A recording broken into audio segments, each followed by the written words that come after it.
Yun. Magandang araw mga pare. Ako nga pala si Paring RJ at welcome dito sa Paring RJ TV kung saan pinag-uusapan natin ang mga bagay-bagay na nangyayari sa ating lipunan. Lalong-lalo na po sa politika. Yon, magandang gabi po, magandang umaga, magandang hapon kung saan ka man naroroon. Huwag niyo kakalimutan mag-share at mag-likes ng ating mga videos at din doon po sa mga hindi pa nakasubscribe ay ano pang hinihintay ninyo? Di ba? So please subscribe to my channel at ganun din po sa ating mga social media platform account. Paring RJ sa Facebook at Paring RJ Banateros sa TikTok. Oy, batiin muna natin. Bati-bati muna tayo sa ating mga tropa dyan. Si Ma'am Abelina Javier, hello po.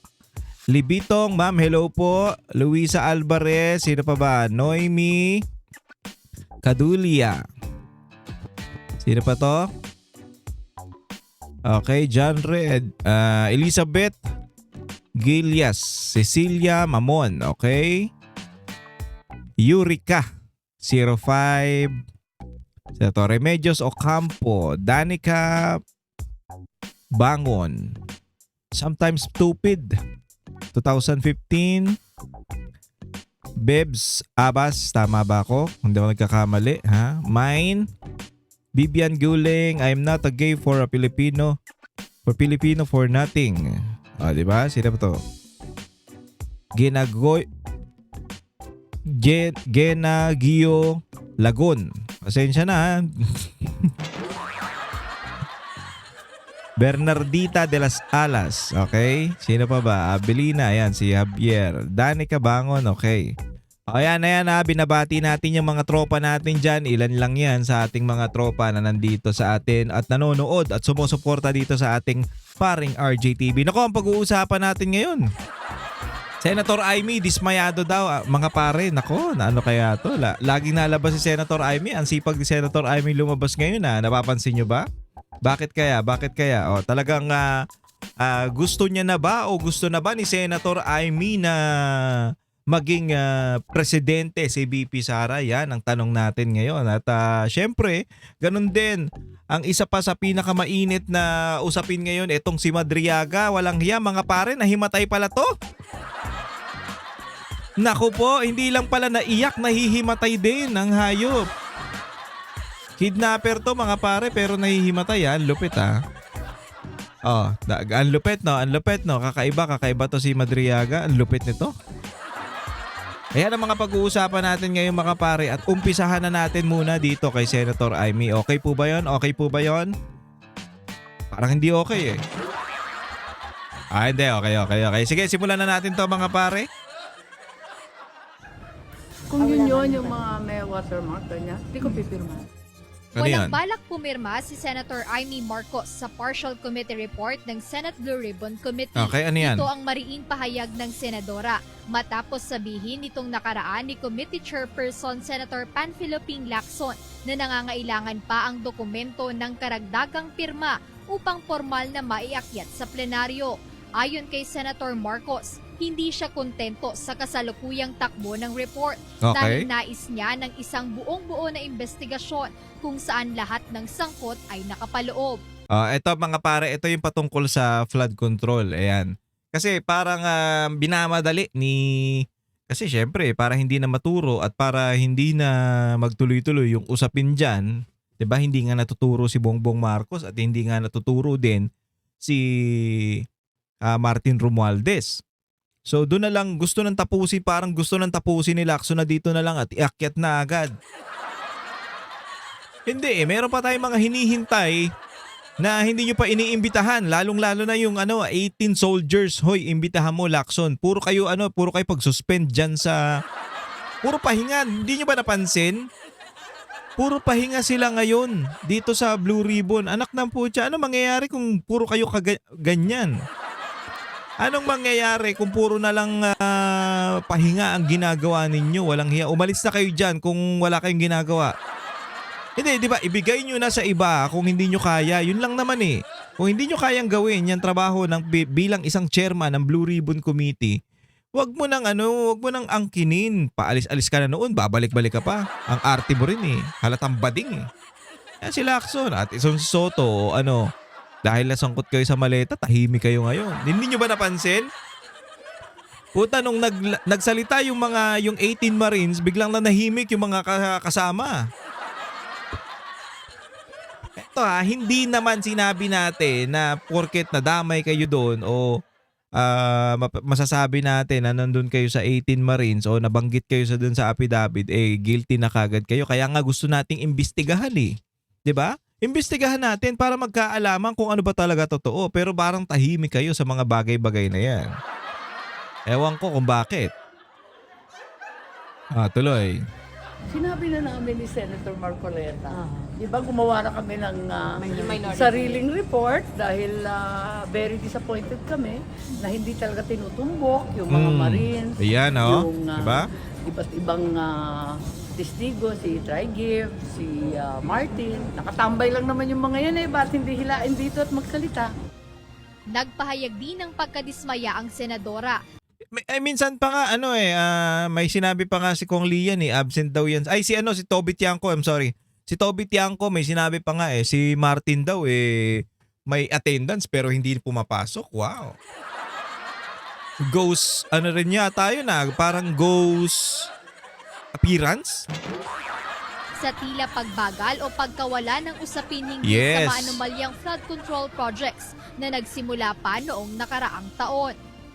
Ang tagal Kailan mga Oo. ito, Natapunan ba, August? ma'am? Natapunan po ba, Sen? Ah. For you, natabunan ba? Pilit na tinatabunan. Yun.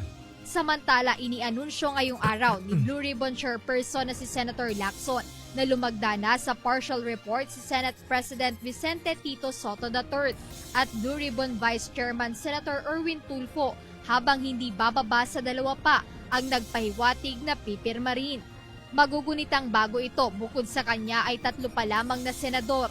Ayon kay Senate President Pro Tempore Lacson ang nakapirma sa nasabing report.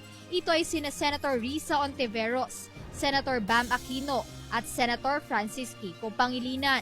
Kaugnay nito ayon sa senador. Alam mo na bagamat kaagad yung mga hindi nagpirma. niya Alam mo na kagad yung nagpirmahan Medyo Titin ang kapwa miyembro sa Blue Ribbon na lumagda sa partial report bilang paggalang sa kanilang mga individual na desisyon.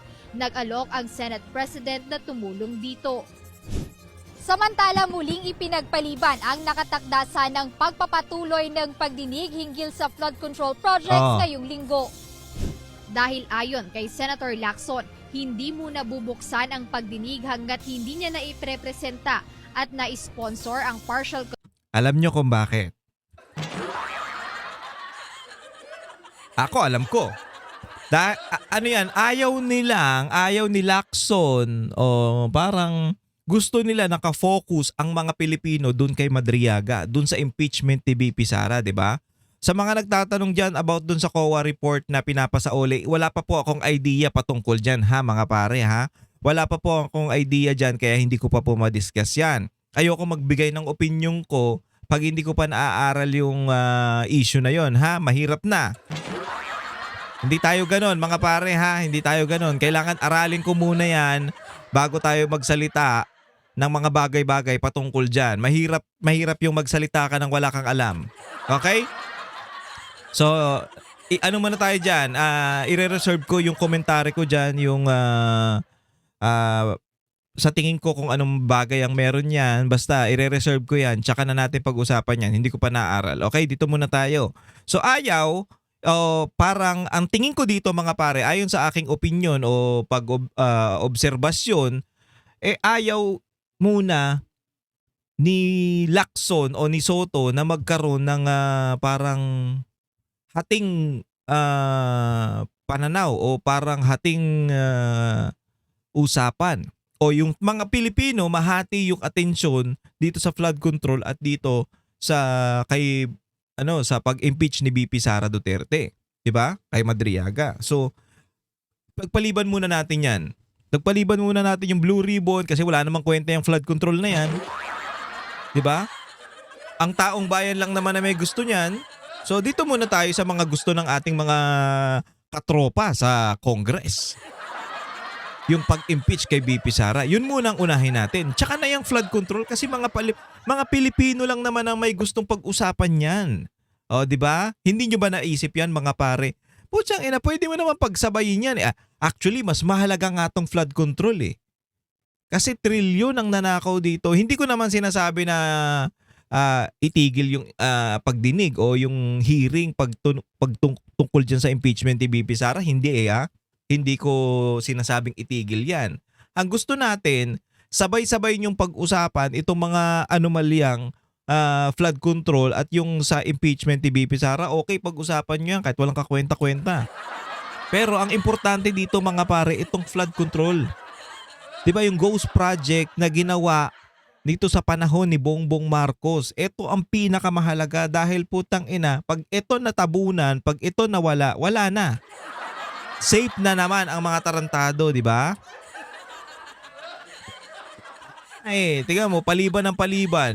Kasi hindi napapansin ng mga Pilipino, nakafocus dito kay kay Vice President Sara Committee Duterte. report sa plenaryo. Binigyang diin niya na magiging walang saysay at labag sa tuntunin ng Senado kung magpapatuloy ang mga pagdinig ng hindi naglalabas ng committee report na maaaring pagdebatehan, amyendahan at pagtibayin sa Senado. Jed Neresina, UNTV News and Rescue. Diyos ang aming So yan yung usapin na yan, yung flood control. O pinagpaliban na naman ni Ping Lacson, anak ng putya, ano ba? Lagi na lang mapagpapaliban. Ito panoorin nyo to mga pare. Ito Duterte Legacy dun sa page sa Facebook sa Duterte Legacy. Oy, wag mo akong copyright kung sino ka man. Duterte Legacy, ito yung mga malupit din to pag pinanood nyo to mga pare. Ang galing ng editor nito. Ang lupit na nag-edit dito. Ang daming oras. Ito mga pare. Panoorin natin to ha. Ito. Himay-himayin natin yung mga issue ni Madriaga kasi ito ang star witness ng Pasko. Hindi. Star witness ng mga congressman laban kay BP Sara. So ito yun. Yung umiyak-iyak na alala nyo, yung ang arte. Ito yun. Panoorin natin mga pare. Sino ba yan si Ram Madriaga? Sino ba yan? Paano natin to ha? Pag-usapan natin to mga pare at panoorin. Pakinggan yung maigi kung sino talaga to. Taong 1996 nang makasuhan si Ramil Madriaga dahil sa pagdukot sa isang Chinese businessman. April 30, 1997. Guilty ang naging hatol ng Okay, guilty daw Pasig City Regional Trial Court. Okay, guilty daw siya. 1997, kung di ako nagkakamali. Pagdukot sa isang Chinese businessman. April 30, 1997. 97. Guilty ang naging hatol ng Pasig City Regional Trial Court para sa kasong for ransom. Kidnapping for hatol, ransom. death, penalty. Pero taong 2003, pinawalang sala sila ng Korte Suprema. Mula noon, business as usual daw. Puta ina, bumalik na naman. Pinawalang sala ng Korte Suprema. Dapat pala patay na tong mga to. Kasi death penalty ang ang hatol ng Korte Suprema ng Korte Suprema tama. Death penalty ang hatol sa kanila pero pinawalang sala noong 2003. Hindi ko alam kung bakit. Tapos after nun, balik na naman sa business. Ano yung business nila? Kidnap for ransom. Hayop, di ba? So, doon pa lang yung credibility nitong tao na to.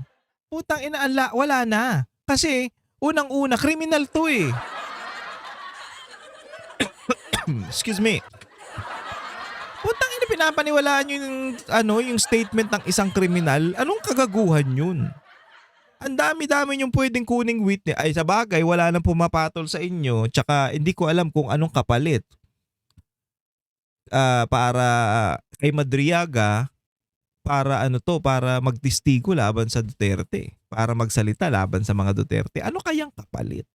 Grupo, kabilang nga sa naging biktima nila ang magpinsang Filipino-Chinese na na-rescue sa Laguna. Kaugnay nito, sinampahan ng kasong sila Ramil Madriaga. Ayon pa sa PNP, plano na naman daw mambiktima ng grupo. Anak ng putya. Pag hindi namin tututukan to, marami pang magiging biktima. Kaya bago pa man makapag-regroup, sa bisa ng warrant of arrest nitong July 13, 2020. Ayan na, July 13, 2023. Hinuli na naman daw. Kasi from 2003 pinawalang sala tapos balik business na naman, anak ng putya, nag-aano na naman, nagre-regroup na naman sila, nagpaplano na naman sila for kidnap for ransom. Alam nyo, usang-uso yan nung panahon na yun. 90s yan na uso yung kidnap for ransom. Kaya takot ang mga bata naalala nyo yung mga puti-puting van? O tapos 2003, napawalang sala. Puting ban, naalala nyo yun. O 2003, o balik-balik na naman sila. Balik-balik sila sa pagre-regroup nila o pagsasama-sama nila ulit para dito sa isa na namang umaatikabong plano.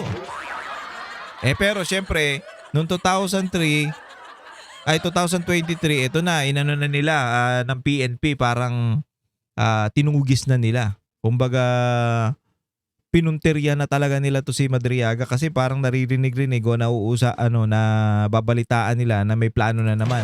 23, tinunton ng PNP AKG Ayan. ang hideout ng mga Madriaga. Nang makarating sa Rizal, hindi Ayan. na sila nakapalag. Isa-isa ng inaresto. Ang 5 suspect na sina Ramil Madriaga. Habang pinoproseso sila sa opisina ng PNP, si Madriaga biglang hinimatay. Hinimatay!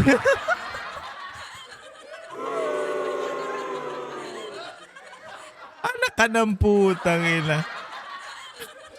Hindi, putang ina, isipin mo to ha pare. Isipin mo to, puta nung doon, hindi pala, ewan ko ba't siya maihimatay.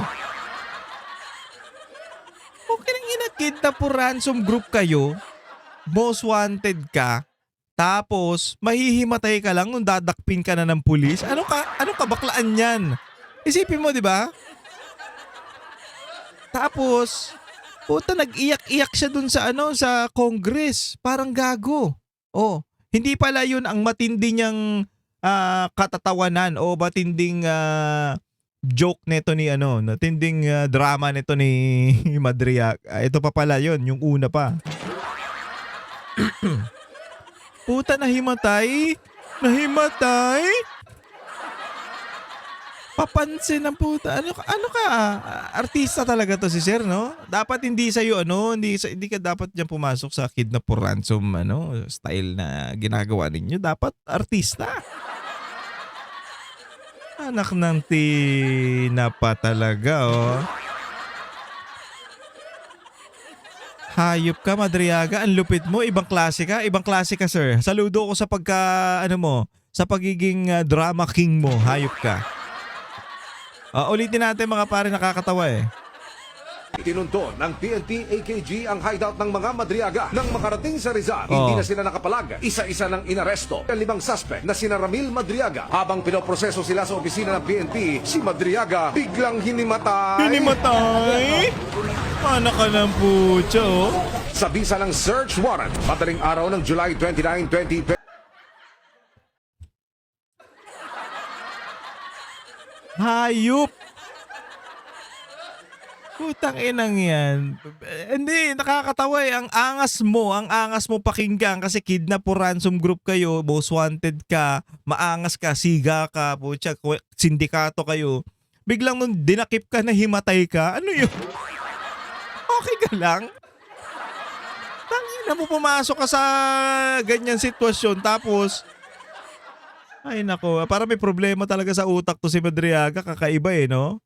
Tangina, obsessed lang siguro talaga to kasi si Attorney Paulo Panelo nagsalita parang obsessed lang daw kay BP Sara tong si Madriaga. Ano, crush mo si BP Sara? Anak ng hayop ka talaga, oh. Animal ka talaga, Madriaga. Putang ina, pinapasaya mo yung araw natin, ha?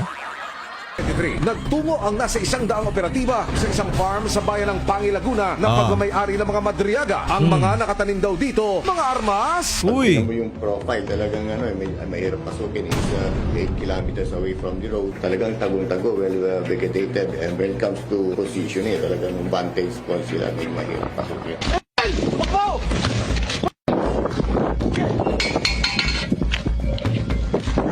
Ayan, oh, grabe, oh. Nagkumpisa ng maggalugog ang Laguna Police at AKG. Sa loob ng isang kwarto, tumambad sa mga pulis Ayan na. at nakailerang mga armas. Nang buksan ng isang kahon sa gilid ng kama, maging ang mga pulis na panganga sa kalidad ng mga baril na nakuha. Sa kabuuan, na-harvest ng mga pulis ang 4 na caliber 38 revolver, 2 M16 rifle, 3 12-gauge shotgun, 3 kalibre 22, isang Beretta 9mm, isang Uzi submachine gun, isang caliber 357 Walang na iya. bala.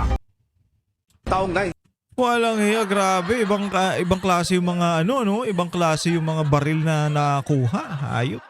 Yung magkaroon ka ng Uzi, kakaiba na yun. Ibang klase ng pamumuhay ang meron ka. Walang hiya talaga to si Madriaga. Kidnap o ransom group to puta, pero umiyak tsaka nahimatay.